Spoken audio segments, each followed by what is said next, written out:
Welcome to KCF news. భూ సమస్యలను పరిష్కరించేందుకు ప్రభుత్వం రెవెన్యూ సదస్సులు నిర్వహిస్తుందని కొవ్వూరు నియోజకవర్గ శాసనసభ్యులు ముప్పిడి వెంకటేశ్వరరావు పేర్కొన్నారు. సోమవారం కొవ్వూరు పట్టణం తహసీల్దార్ కార్యాలయంలో జరిగిన రెవెన్యూ సదస్సులో శాసనసభ్యులు పాల్గొన్న మాట్లాడుతూ రాష్ట్ర ప్రభుత్వం గ్రామస్థాయిలో భూముల సమస్యలను పరిష్కరించేందుకు రెవెన్యూ సదస్సులు నిర్వహిస్తున్నట్లు తెలిపారు. సదస్సులో కొవ్వూరు రెవెన్యూ డివిజనల్ అధికారి రాణి సుస్మిత, నాయకులు కంటమని రామకృష్ణ, సురభనేని చిన్ని తదితరులు పాల్గొన్నారు.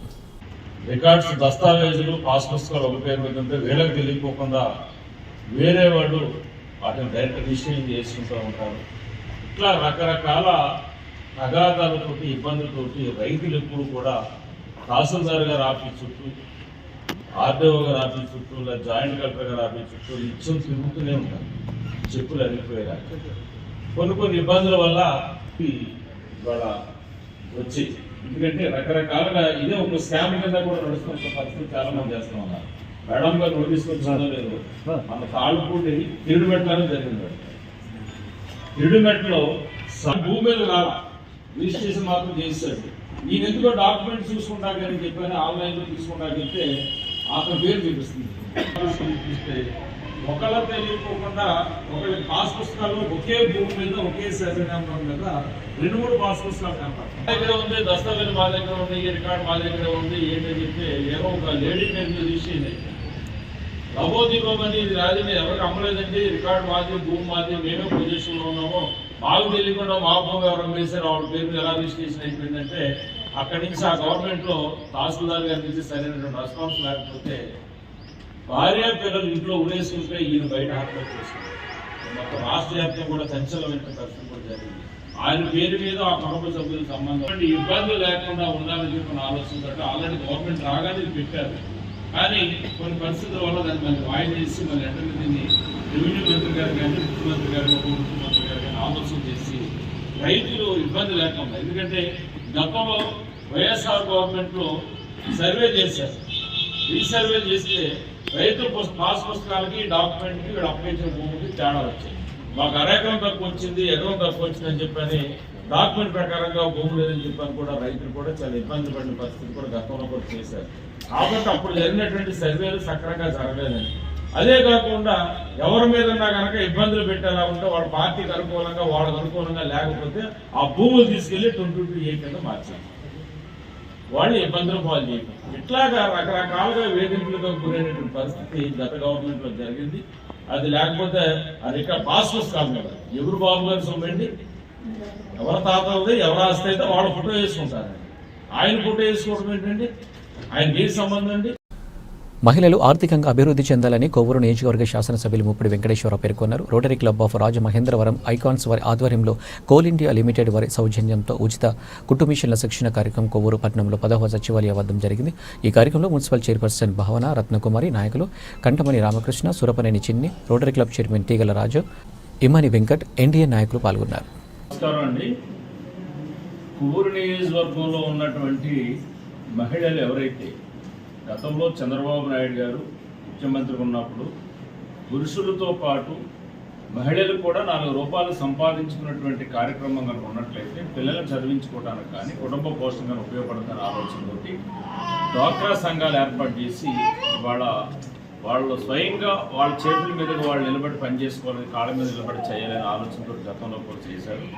డ్వాక్రా సంఘాలతో పాటు ఇవాళ కుట్టు మిషన్లు చాలామంది ఏంటంటే లోన్లు పెట్టుకుని, లేకపోతే చిన్నగా ఏదో చేసుకుని కుట్టు మిషన్ల ద్వారా చాలామంది మహిళలు ఇంటి దగ్గర వాళ్ళు పనులు చేసుకుంటూ ఈ మిషన్ ద్వారా కూడా కొంత ఆదాయం సంపాదించుకుని పిల్లల్ని పోషించుకోవడం కోసం, చదివించుకోవడం కోసం, ఇంటి మెయింటెనెన్స్ కోసం ఎంతో ఉపయోగపడుతున్న పరిస్థితి ఉండేది. అందులో భాగంగానే ప్రతి మహిళ కూడా ఖాళీగా లేకోకుండా భర్తకి సపోర్ట్గా, తోడుగా ఉంటూ ఒక 4 రూపాయలు సంపాదించుకున్నట్లయితే కుటుంబ పోషణ ఈజీ అవుతుందని చెప్పిన ఆలోచనతో ఇవాళ గడిచినటువంటి చంద్రబాబు నాయుడు గారు గత ప్రభుత్వంలో చేశారు. ఇప్పుడు కూడా మళ్ళీ వచ్చిన తర్వాత కూడా తక్కువ వడ్డీకి కూడా ఇంట్రెస్ట్ ఇచ్చి కూడా ఇట్లా ప్రోత్సహించాలి మహిళలని చెప్పి అందులో భాగంగా చేశారు. అందులో భాగంగానే ఇవాళ కోల్ ఇండియా లిమిటెడ్ వారి సిఎస్ఆర్ ప్రాజెక్టు తోటి మన రాజమహేంద్రలో ఉన్నటువంటి రోటరీ క్లబ్ వారి యొక్క సహకారంతో ఇక్కడ మనం కుట్టు మిషన్లు ఈ రోజుని ఇది 400 స్పీడ్ ఉన్నటువంటి కుట్టు మిషన్లు అని చెప్పారు. నేనే చాలా ఆశ్చర్యం వేసింది నాకు, ఎందుకంటే జనరల్గా అయితే కనుక 45-50 కంటే ఎక్కువ స్పీడ్ ఉండదు మనం వాడేస్తున్నటువంటి మిషన్లు అని చెప్పారు. కాబట్టి 400 మిషన్స్ అంటే ఇవాళ హెవీ మీరు బట్టలు, ఎందుకంటే పెద్ద పెద్ద టైలర్స్ దగ్గర మాత్రం ఇవి ఉంటాయి. ఎందుకంటే వాళ్ళకి ఫ్లోటింగ్ ఎక్కువ ఉంటుంది కాబట్టి బట్టలు ఎక్కువ కుట్టాలి కాబట్టి వాళ్ళకి అటువంటి ఫ్లోటింగ్ ఎక్కువ ఉన్నటువంటి వాళ్ళ దగ్గర, పెద్దవాళ్ళ దగ్గరే ఈ మిషనరీ ఉంటుంది. అటువంటి మిషనరీని ఇవాళ మన నియోజకవర్గంలో ఉన్నటువంటి మహిళలకు కూడా ఇవ్వాలనే ఆలోచనతో మనం సంబంధిత అధికారులు ఈ రోటరీ క్లబ్ సంబంధించినటువంటి వాళ్ళకి అన్నిటి కోల్ ఇండియా లిమిటెడ్ ఇంకా సిఎస్ఆర్ పార్టీ చేయడం రెడ్డి గారు కానీ శివశంకర్ గారు కానీ ఇక్కడ ఉన్నటువంటి పెద్దలు కానీ వీళ్ళందరి సహకారంతో మనం రిక్వెస్ట్ చేసినప్పుడు మన నియోజకవర్గానికి కావాలని చెప్పి అడిగినప్పుడు వీళ్ళంతా కూడా మంచి హృదయంతో మేము సహకరిస్తాం మీకు అని చెప్పి నేను ముందుకు వచ్చినందుకు వారికి ప్రత్యేకంగా అభినందనలు కృతజ్ఞతలు తెలియజేసుకుంటూ ఈ అవకాశాన్ని మీరు సద్వినియోగం చేసుకుని మీకు 15 రోజులు ట్రైనింగ్ ఇస్తారు.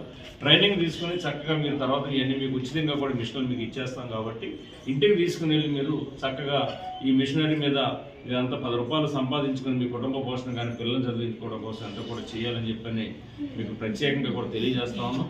ఎందుచేతనంటే చంద్రబాబు గారి ఆలోచన ఒకటే, ఒక పురుషుల మీదే కనుక ఆధారపడితే కుటుంబాలు ఏది కూడా ఇబ్బంది అవుతున్న పరిస్థితి ఉంది. కాబట్టి ఈరోజు మహిళలు కూడా 4 రూపాయలు సంపాదించుకోవాలి, ఇంటికే పరిమితం కాకుండా. ఎందుకంటే పురుషుల కంటే కూడా టాలెంట్ మహిళల్లో ఎక్కువ ఉంటుంది. ఖచ్చితంగా వీళ్ళు డిసైడ్ అయితే కనుక అది ఏదైనా చేయగలరు, సాధించగలరు. మహిళలకు ఉన్నటువంటి తెలివితేటలు కానీ పట్టుదల కానీ పురుషుల్లో ఉండదు. వాళ్ళు ఇంకా బయటికి వెళ్ళి రకరకాలుగా రకరకాల యావిగేషన్స్ తోటి రకరకాల వర్కులతో ఉంటారు. అట్లా ఇంటిలోనే మహిళలు ఉండి కుటుంబ పోషణ అంతా చూసుకోవడం పాటు ఇటువంటి మిషనరీ కనుక ఇస్తున్నట్లయితే మీరంతా కూడా చక్కగా మీ కుటుంబాన్ని ముందుకు తీసుకెళ్ళడం కోసం ఎంతో కూడా ఉపయోగపడే పరిస్థితి ఉంటుంది. దయచేసి దీంట్లో మీరు చక్కగా ట్రైనింగ్ అయ్యి మీరు దీన్ని సద్వినియోగం చేసుకోండి. దీని ట్రైనర్ కూడా మీకు ఇక్కడ అపాయింట్ చేశారు కాబట్టి ఆవిడ వచ్చి 15 రోజులు కూడా మీకు ట్రైనింగ్ ఇస్తుంది. భవిష్యత్తులో మరిన్ని మన నియోజకవర్గానికి తీసుకొచ్చి మహిళలకు అండగా తోడుకుంటం కోసం కూడా వారిని సహకరించాలని చెప్పి ఇక్కడికి వచ్చేటువంటి రోటరీ క్లబ్ వారికి ప్రత్యేకంగా నేను పై అధికారులు వారు కూడా మళ్ళీ ఒకసారి కలుస్తాను. ఖచ్చితంగా మన నియోజకవర్గాన్ని ముందుకు తీసుకెళ్తున్నాను. డెవలప్మెంట్ కానీ సంక్షేమంతో పాటు మహిళలకు ముఖ్యంగా సేవనిచ్చే విషయంలో వారు ముందుకు వచ్చినందుకు ప్రత్యేకంగా నా యొక్క ధన్యవాదాలు కృతజ్ఞతలు తెలియజేసుకుంటూ భవిష్యత్తులో మరిన్ని మన నియోజకవర్గానికి తీసుకుని వచ్చి మహిళలకు అండగా ఉండేటువంటి విషయాల మీద ముందుకెళ్తాం. మీకు ఇప్పుడు కూడా అండగా ఉంటామని చెప్పని తెలియజేసుకుంటూ సెలవు తీసుకుంటాం. 100 సంవత్సరాల క్రితం చదివే అభివృద్ధికి మూలమని గ్రహించి ఆడపిల్లల విద్యకు ప్రోత్సాహం అందించిన మూర్తిరాజు దాతృత్వం అనుసరణీయమని పశ్చిమ గోదావరి జిల్లా కలెక్టర్ చదలవాడ నాగరాణి పేర్కొన్నారు. సోమవారం విద్యాదాత గాంధేయవాది చింతలపాటి సీతారామచంద్ర వరప్రసాద్ మూర్తి రాజు 106వ జయంతి సందర్భంగా జవలపాలెం రోడ్డు అడ్డవంతెన దగ్గర మూర్తిరాజు విగ్రహం వద్ద విశ్వశాంతి వృద్ధుల సంక్షేమ సంఘం ఆశ్రమం, అల్లూరు సీతారామరాజు సేవా సమితి, జిల్లా సర్వోదయ మండలి సంయుక్త ఆధ్వర్యంలో నిర్వహించిన కార్యక్రమానికి జిల్లా కలెక్టర్ ముఖ్య అతిథిగా పాల్గొన్నారు. మూర్తిరాజు విగ్రహానికి పూలమాలలు వేసి ఘనంగా నివాళులర్పించారు. ఈ సందర్భంగా జిల్లా కలెక్టర్ మాట్లాడుతూ 110 సంవత్సరాల క్రితమే విద్య ఎంత అవసరమో, మరి ముఖ్యంగా ఆడపిల్లలకు ఎంత అవసరమో గుర్తించి వందలాది విద్యా సమస్యలను నెలకొల్పిన మహానీయుడు విద్యాదాత గాంధేయవాది మూర్తిరాజు మనందరికీ స్ఫూర్తిదాయకమన్నారు. రాష్ట్ర క్షత్రియ కార్పొరేషన్ చైర్మన్ విఘ్నేశ కనకరాజు సూరి మాట్లాడుతూ మూర్తిరాజు గాంధేయం నవభారత నిర్మాణానికి సోపానమని, ఆయన విద్యాలయాల్లో చదివిన విద్యార్థులు ఎందరో ఉన్నత స్థాయిలో స్థిరపడ్డారని అన్నారు. వృద్ధాశ్రమ నిర్వాహకులు భూపతిరాజు, సత్యనారాయణరాజు, అల్లూరు సీతారామరాజు, సేవా సమితి అధ్యక్షుడు గాదిరాజు సుబ్బంరాజు, మాజీ కార్యదర్శి కలిదిండి గోపాలకృష్ణంరాజు, సంఘం సేవకులు చెరుకువాడ రంగస్వామి, ఉద్దమరాజు, కాశీ విశ్వనాథరాజు, ఏఎస్ రాజు మాట్లాడుతూ మూర్తిరాజు విద్యాసేవలు అద్వితీయమని, మూర్తిరాజు మార్గాన్ని అనుసరించాలని, దాతృత్వానికి మారుపేరు మూర్తిరాజు అని కొనియాడారు. ఈ కార్యక్రమంలో రాష్ట్ర క్షత్రియ కార్పొరేషన్ చైర్మన్ విఘ్నేశ కనకరాజు సూరి, ఆనంద ఫౌండేషన్ వ్యవస్థాపకులు ఉద్దరాజు కాశీ విశ్వనాథరాజు, ఏఎస్ఆర్ సేవా సమితి అధ్యక్షులు Gadiraju Subbaraju, retired high school head master VV Radhakrishnamurthy, Sri Vignana Vedika convener Cherukuvada Rangasthayi, lions international CH Krishnamraju, Kanteri Venkataraju, Kalidindi Gopalakrishnamraju, Bhupatiraju, Satyanarayanaraju, ఉపాధ్యాయులు, విద్యార్థులు తదితరులు పాల్గొన్నారు. పోలవరం ప్రాజెక్టు ఒక ఐకానిక్ ప్రాజెక్టుగా ప్రత్యేక గుర్తింపు తీసుకురావాల్సిన ఆవశ్యకత ఉందని రాష్ట్ర ముఖ్యమంత్రి నారా చంద్రబాబు నాయుడు స్పష్టం చేశారు.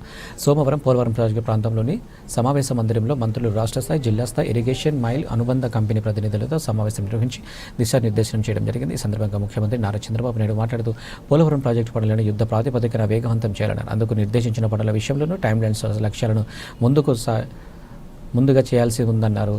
Special chief secretary G Sai Prasad Polavaram project ప్రాంతానికి చెందిన పనుల పురోగతికి సంబంధించిన వివరాలు పీపీటీ ద్వారా ముఖ్యమంత్రికి వివరించారు. సాంకేతికపరమైన అంశాలతో కూడిన నివేదికను సమీక్ష సమావేశంలో ముఖ్యమంత్రికి స్టేజ్ వారీగా వివరించడం జరిగింది.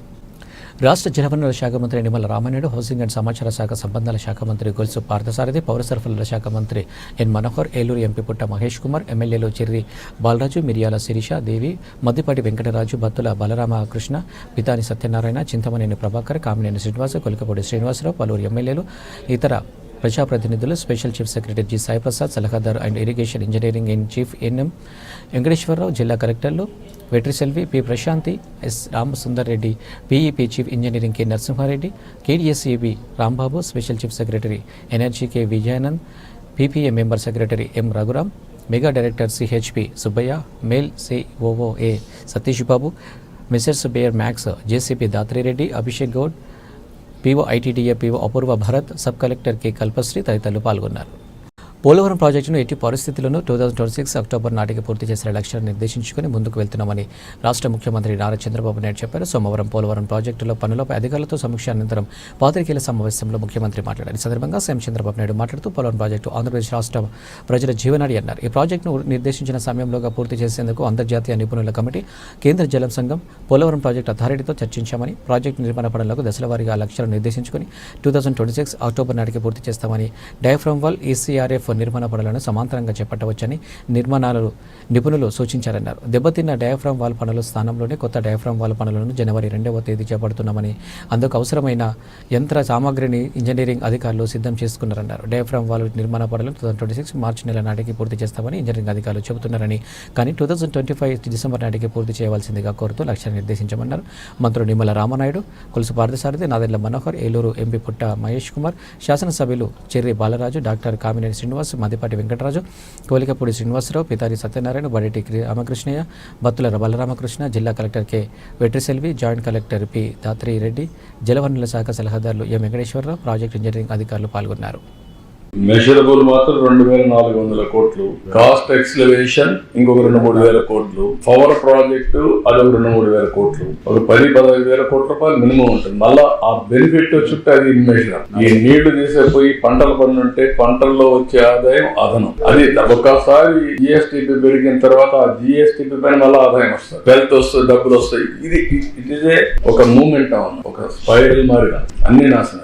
ఇప్పుడు మీరు ఒకసారి చూస్తే తెలంగాణ ఆంధ్రప్రదేశ్ విభజన జరిగిన తర్వాత హైదరాబాద్ నగరం తెలంగాణకు వెళ్తుంది కాబట్టి హైదరాబాద్ అనేది రెవెన్యూ జనరేషన్ సిటీ కాబట్టి ఆంధ్రప్రదేశ్ లో రెవెన్యూ జనరేషన్ చేసుకోవడానికి అవకాశాలు లేవు కాబట్టి అమరావతి పోలవరాన్ని కేంద్రం డబ్బులిస్తాను పెట్టారు. అదే గాని ఆ రోజు గాని పూర్తయి ఉంటే ఈ రోజు మనం పోలవరం అమరావతి రెండు కూడా టైంలో అయి ఉంటే తెలంగాణ ఆంధ్రప్రదేశ్ కుడి ఎడమగా ముందుకు పోయారు. ఈ రోజు ఎక్కడో బిలో ఈ 5 ఏళ్లలో అదర్ పాతాళానికి వెళ్ళిపోయాం.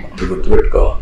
హైదరాబాద్ లో వచ్చే ఆదాయం వల్ల వాళ్ళు బెటర్ గా దేశంలో number 1 per capital income Telangana. ఈ రోజు అది ఆ రోజు నేను చేసినటువంటి ఒక ఎకో సిస్టమ్ క్రియేట్ చేసి ఆటో పైలట్ ఎత్తా ఉంది, ఎవరు వచ్చినా కూడా జరిగిపోతా ఉంది, ముందుకు పరిస్థితికి వచ్చింది. కనీసం ఈ 2 పైన శ్రద్ధ పెట్టి ఈ 2 చేస్తే మళ్ళా రాష్ట్రం ఘాట్లో పడుతుందని చెప్పి రాత్రి మొగుళ్ళు కష్టపడితే 2 రాష్ట్రానికి ఉండే 2 కళ్ళు పొడి చేసి అంధకారాన్ని సృష్టించే పరిస్థితికి వచ్చారు. బాధ, ఆవేదన సారీ, ఎందుకంటే అందరికంటే ఎక్కువ నేనే బాధ. ఎందుకంటే ఇన్నిసార్లు ఎవరు వచ్చాడు దేశ చరిత్రలో 28 సార్లు ప్రాజెక్ట్ దగ్గరకు వచ్చి తిరుగుతా ఉంటే మా ఇంజనీర్లు చెప్పారని నాకు అన్ని తెలుస్తారన్నీ.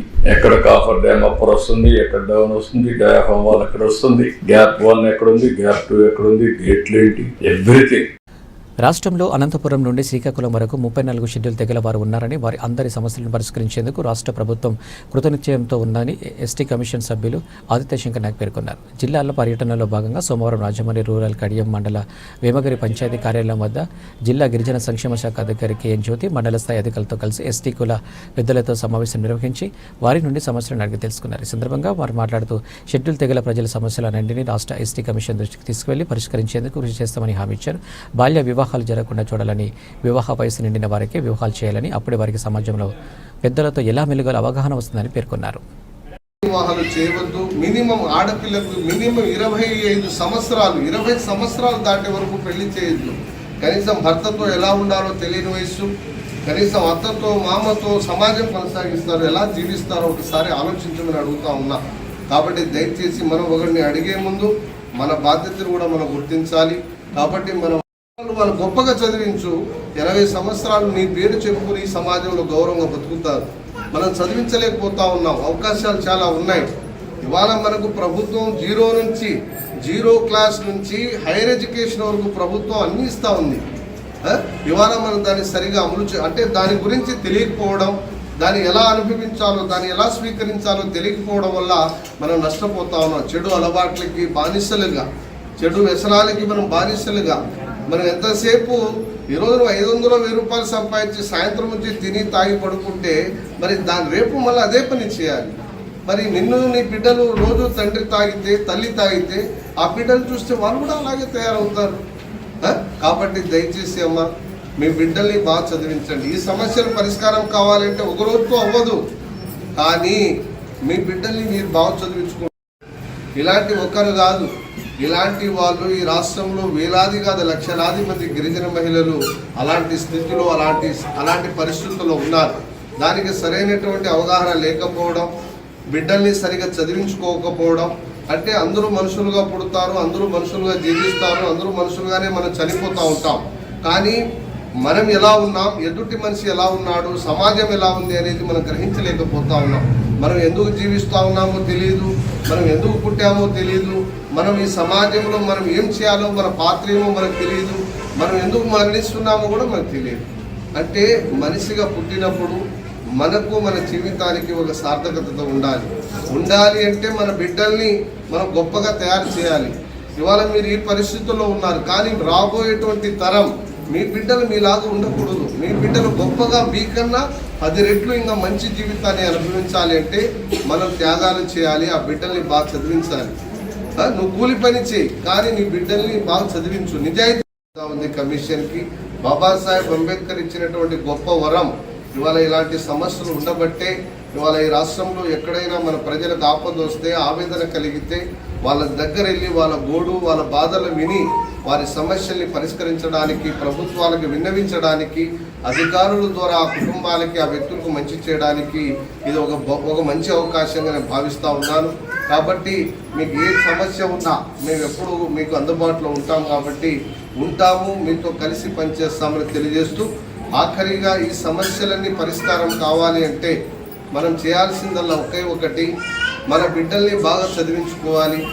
ఇవాళ ఒక అమ్మాయి వచ్చి ఇక్కడ కేవలం 14 సంవత్సరాల వయసులో నాకు పెళ్ళి అయింది, 2 పిల్లలకు నేను తల్లి అయ్యాను, ఇవాళ నా భర్త లేడు, తల్లి లేదు, తల్లి ఉంది తండ్రి లేడు, నా జీవితం ఏమి, నా ప్రయాణం. బొమ్మూరు ఆశ్రమ పాఠశాల నిర్వహణ విషయంలో ప్రధానోపాధ్యాయులు, వసతి గృహం వార్డెన్ నిర్వహణ వ్యవస్థ మరింత మెరుగుపరుచుకోవాలని రాష్ట్ర ఎస్టీ కమిషన్ సభ్యులు బాధిత శంకర్ నాయక్ స్పష్టం చేశారు. సోమవారం బొమ్మూరులోని HHS పాఠశాలను సందర్శించి విద్యార్థులతో ముఖాముఖి సంభాషించడం జరిగింది. ఈ సందర్భంగా పాఠశాల ఆవరణ తరగతి గదులు, వంటశాల సరైన నిర్వహణ లేకపోవడం గుర్తించి ఆగ్రహం వ్యక్తం చేశారు. రాష్ట్ర మెరుగైన శానిటేషన్, పరిశుభ్రమైన ఆహారం అందించాలని ఆదేశించిన మేరకు చర్యలు తీసుకోవడంలో పాఠశాల అధికారులు పర్యవేక్షించిన నిర్లక్ష్యం కారణంగా అన్నారు. వంటశాలలో కూరగాయలను ఇష్టారీతిన ఉండడంపై ప్రధానోపాధ్యాయులను ప్రశ్నించారు. వసతి గృహం వార్డెన్ యొక్క బాధ్యతలు గల శంకర్ నాయక్ ప్రశ్నించారు. ఇకపై ఇటువంటి ఘటనలు ఉపేక్షించడం జరగదని, ఇప్పటికైనా మీ పనితీరు మెరుగుపరచుకోవాలన్నారు. సభ్యులపేట జిల్లా గిరిజన సంక్షేమ అధికారి KN జ్యోతి, HMM Priyadarshini, deputy warden Venkatalakshmi, విద్యార్థులు పాల్గొన్నారు. రాజమండ్రి ప్రభుత్వ ఆసుపత్రిలోని రాష్ట్రంలోని ఉత్తమ ఆసుపత్రిగా తీర్చిదిద్దామని రాజమహేంద్రవరం సిటీ ఎమ్మెల్యే ఆదిరెడ్డి శ్రీనివాస్ పేర్కొన్నారు. సోమవారం ఆసుపత్రి అభివృద్ధి కమిటీ సమావేశం జరిగింది. సమావేశంలో joint collector S. Chinnarayudu, special ఆఫీసర్గా నియమించిన భాస్కర్ రెడ్డి హాజరయ్యారు. అనంతరం ఎమ్మెల్యే ఆదిరెడ్డి మాట్లాడుతూ కమిటీ సమావేశంలో చర్చించిన అంశాలను తీసుకోబోయే చర్యలను వెల్లడించారు. ఆసుపత్రికి వచ్చే రోగులు సంతృప్తికరంగా బయటకు వెళ్లేలా అన్ని సదుపాయాలు కల్పించేందుకు కృషి చేస్తున్నట్టు చెప్పారు.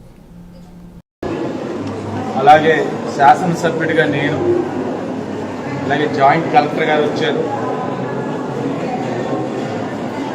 గత 5-6 నెలలుగా, గత 5 సంవత్సరాల నిర్లక్ష్యాన్ని సరిచేస్తున్నప్పుడు ప్రభుత్వ పరంగా తీసుకోవాల్సిన నిర్ణయాలు అనేక సందర్భాల్లో ప్రభుత్వానికి తెలియచేయగా స్పెషల్ ఆఫీసర్గా భాస్కర్ రెడ్డి గారిని గవర్నమెంట్ అసైన్ చేయడం, మరి ఆయన కూడా ఈ కమిటీ మీటింగ్ రావడం జరిగింది.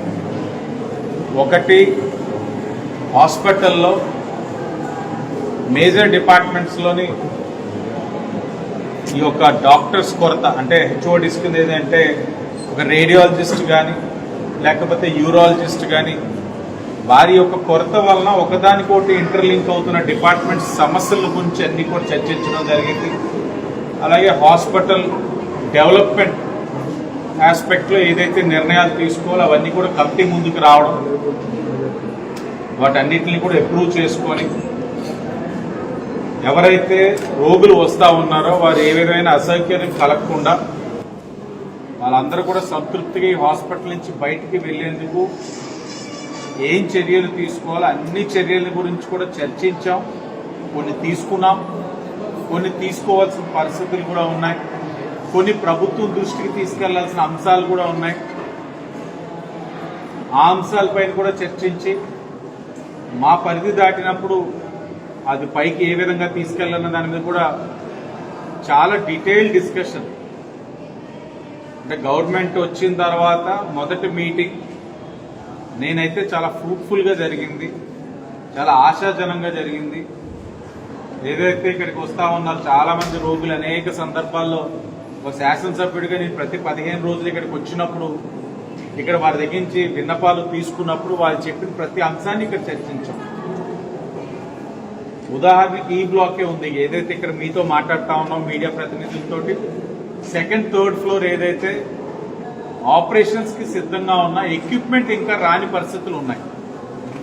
కాంట్రాక్టర్ దగ్గర నుంచి ఇంకా ఎక్విప్మెంట్ సరఫరా చేయని పరిస్థితులు ఉన్నాయి. దాని మీద కూడా కాంట్రాక్టర్ దగ్గర నుంచి ప్రాపర్ సమాధానం తీసుకున్నాం.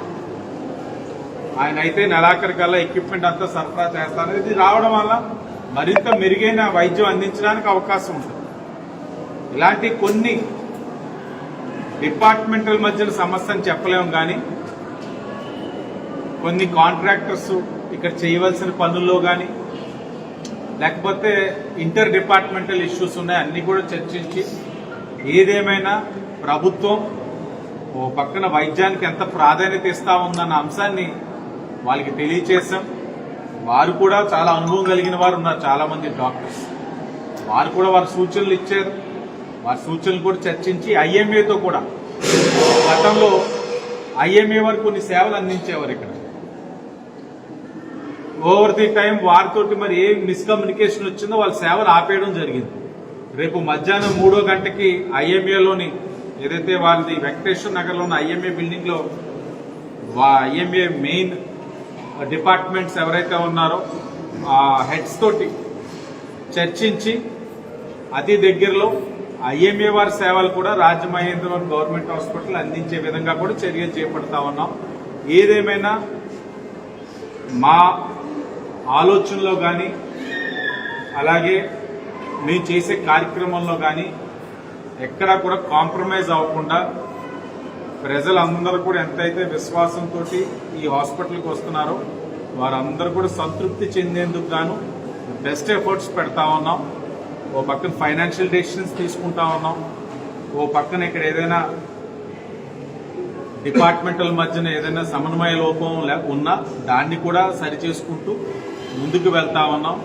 అలాగే ఎన్డీఏ కూటమిగా కమిటీ మెంబర్స్ కూడా ఉన్నారు. మీకు ఇక్కడికి వచ్చే రోగులు కానీ వారి కుటుంబ సభ్యులు కానీ ఏ చిన్నపాటి సమస్య ఉన్నా వాళ్ళకి తెలియచేయండి. ధనుర్మాసాన్ని పురస్కరించుకుని ప్రత్యేక కార్యక్రమాలు నిర్వహిస్తున్నట్లు వరద గోపాల స్వామి ఆలయ అర్చకులు తెలిపారు. తూర్పుగోదావరి జిల్లా కొవ్వూరు పట్టణంలో ఉన్న రుక్మిణి సత్యభామ సమేత వరద గోపాల స్వామి ఆలయంలో 2024 సంవత్సరం డిసెంబర్ 16వ తేదీ నుండి 2025 సంవత్సరం జనవరి 14వ తేదీ వరకు విశేష పూజా కార్యక్రమం నిర్వహించడమైనదని ఆలయ అర్చకులు గోవర్ధనం శ్రీనివాస్ పేర్కొన్నారు. భక్త మహాజనులకు విజ్ఞప్తి, ఈ రోజు నుంచి కూడా ధనుర్మాసం ప్రారంభమవుతోంది. విష్ణాలయాల్లో ధను సంక్రమణ నుంచి మకర సంక్రమణం వరకు కూడా నెల్లాళ్ళు కూడా కాత్యాయని వ్రతాన్ని చేస్తారు. మన కొవ్వూరులో వేయించేసినటువంటి పాత ఊరిలోని వరదగోపాల స్వామి వారి ఆలయంలో ఈ రోజు నుంచి మకర సంక్రాంతి వరకు కూడా ప్రతి ఉదయము 4:45 నుంచి కూడా విష్ణు సహస్రనామ స్తోత్రము, గోపికా గీతములు, రసధుని మొదలైనటువంటి పారాయణలు, తిరుప్పావై పారాయణలు ఉంటాయి. తీర్థప్రసాద వినియోగం జరుగుతుంది. విశేషంగా 27వ తేదీన శుక్రవారం నాడు మహాలక్ష్మీదేవికి శ్వేత వస్త్రధారణతోటి భక్తులందరూ కూడా సారూప్య పూజని సమర్పిస్తారు. కుంకుమ పూజ సామూహికంగా చేసుకుంటారు. అలాగే జనవరి 7వ తేదీన సామూహికంగా 108 సార్లు హనుమాన్ చాలీసా పారాయణ కార్యక్రమాన్ని చేస్తారు. మరియు 10వ తేదీన వైకుంఠ ఏకాదశి సందర్భంగా ఉదయం వైకుంఠ ద్వార దర్శనము, అనంతరము గ్రామోత్సవము, అనంతరము అఖండ విష్ణు సహస్రనామ స్తోత్ర పారాయణ జరుగుతుంది. తరువాత భోగి రోజున సాయంత్రం కళ్యాణాలు జరుగుతాయి. సంక్రాంతి రోజున పరిసమాప్తి సభ, పౌళింపు సేవతోటి ఈ కార్యక్రమాలు పూర్తవుతాయి. 11వ తేదీన కూడారే కార్యక్రమం కూడా జరుగుతుంది. కావున భక్తులందరూ కూడా ఈ విశేషంగా జరిగేటువంటి కార్యక్రమాల్లో పాల్గొని ప్రతిరోజు జరిగేటువంటి కార్యక్రమాల్లో కూడా పాల్గొని వరద గోపాల స్వామి వారి యొక్క కృపకి పాత్రలు కావాల్సిందిగా విజ్ఞప్తి చేస్తున్నాము.